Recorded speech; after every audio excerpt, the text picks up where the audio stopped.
बोले श्री सद्गुरु भगवान की जय। बोले श्री गणपति महाराज की जय।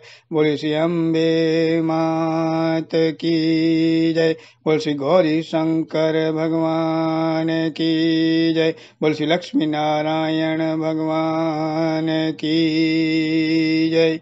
शांतकारं भुजगशयनं पद्मनाभं सुरेशं विश्वधारां गगनसदृशं मेघवर्णं शुभांगं लक्ष्मीकान्तं कमलनयनं योगिविधर्यानगमयं वन्दे विष्णुं भवभयहरं सर्वलोकैकनाथं वन्दे विष्णुं भवभयहरं सर्वलोकैकनाथं। बोल श्री लक्ष्मी नारायण भगवान की जय। आज श्री पौष शुक्ल एकादशी व्रत कथा, आज श्री पुत्रदा एकादशी महात्म्य में। एक बार धर्मराज युधिष्ठिर ने भगवान श्री कृष्ण से पूछा कि हे भगवान, पौष मास में जो शुक्ल पक्ष की एकादशी आती है उसका वर्णन मुझे विस्तार सहित करिए। श्री भगवान बोले, युधिष्ठिर, आपने बहुत उत्तम प्रश्न पूछा। पौष मास में जो शुक्ल पक्ष की एकादशी आती है उस एकादशी का नाम पुत्रदा एकादशी है। बोलिए पुत्रदा एकादशी महारानी की जय। इस दिन भगवान नारायण का पूजन अर्चन शास्त्रोक्त विधि से करना चाहिए। यह एकादशी संतति प्रदान करने वाली है, पुत्र प्रदान करने वाली है। इसलिए श्रद्धा पूर्वक, विश्वास पूर्वक व्यक्ति को इस एकादशी का व्रत करना चाहिए।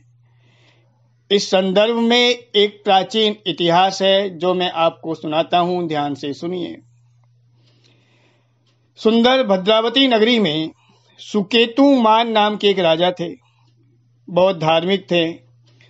उनकी स्त्री का नाम सेव्या था। वह भी बहुत धार्मिक स्वभाव की थी। धार्मिक कार्य करते थे, राजकाज धर्म के अनुसार करते थे। नैतिकता का उनका स्तर बहुत ऊंचा था। पाप और पुण्य का सदैव ध्यान रखते थे। प्रजा का पुत्रवत पालन करते थे। इतना सब कुछ करते हुए भी राजा को कोई पुत्र नहीं था।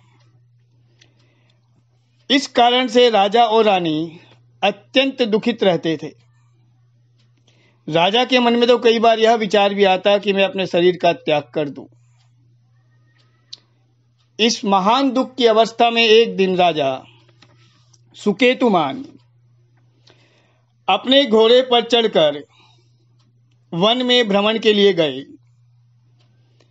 वहां का दृश्य देखकर राजा ने विचार किया कि संपूर्ण पशु पक्षी भी अपने परिवार के साथ प्रसन्न हैं, अपने बच्चों के साथ प्रसन्न हैं। मैंने कई यज्ञ किए, धर्म के अनुसार शासन किया, लेकिन मुझे पुत्र की प्राप्ति नहीं है। इस दुख का कारण क्या है? इसी विचार में वन में भ्रमण करते करते राजा कुछ दूर निकल आए। प्यास लगी। पानी की तलाश में, जल की तलाश में इधर उधर भटकने लगे। अचानक थोड़ी दूर पर राजा ने एक सरोवर देखा, बहुत सुंदर सरोवर। उस सरोवर के चारों तरफ मुनियों के आश्रम थे। वहां पर पहुंचकर राजा ने घोड़े से उतरकर मुनियों को दंडवत प्रणाम किया और उनके सामने बैठ गए। राजा को देखकर मुनियों ने कहा, राजन, हम तुमसे अत्यंत प्रसन्न हैं।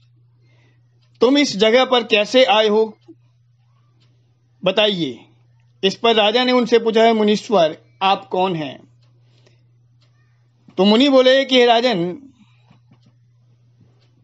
हम लोग विश्वदेव हैं। आज पुत्रदा एकादशी है। पुत्र की इच्छा करने वाले को इस एकादशी का व्रत अवश्यमेव करना चाहिए। इस पर राजा बोले, मुनीश्वर, मेरे भी कोई पुत्र नहीं है। यदि आप मुझ पर प्रसन्न हो तो मुझे एक पुत्र का वरदान दीजिए। मुनि बोले, राजन, आज पुत्रदा एकादशी है, आप यह व्रत अवश्य करें।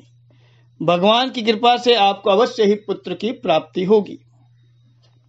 मुनि के वचनों के अनुसार राजा ने उसी दिन एकादशी का व्रत किया। द्वादशी को उन्होंने पारायण किया और मुनियों को प्रणाम करके द्वादशी के दिन अगले दिन अपने महल को गए। इस व्रत के प्रभाव से रानी ने 9 माह के बाद एक अत्यंत उत्तम पुत्र को जन्म दिया। राजा अत्यंत प्रसन्न हुए। वह राजकुमार भी बड़ा होकर अत्यंत वीर, धनवान, यशस्वी और प्रजापालक हुआ। तो भगवान बोले कि हे युधिष्ठिर, पुत्र की प्राप्ति के लिए पुत्रदा एकादशी का व्रत करना चाहिए। इस एकादशी के प्रभाव से व्यक्ति को सुपुत्र की प्राप्ति होती है और जो मनुष्य इसका महात्म्य श्रवण व पठन करते हैं उनको भी स्वर्ग की प्राप्ति होती है। इस प्रकार पुत्रदा एकादशी व्रत कथा संपूर्ण।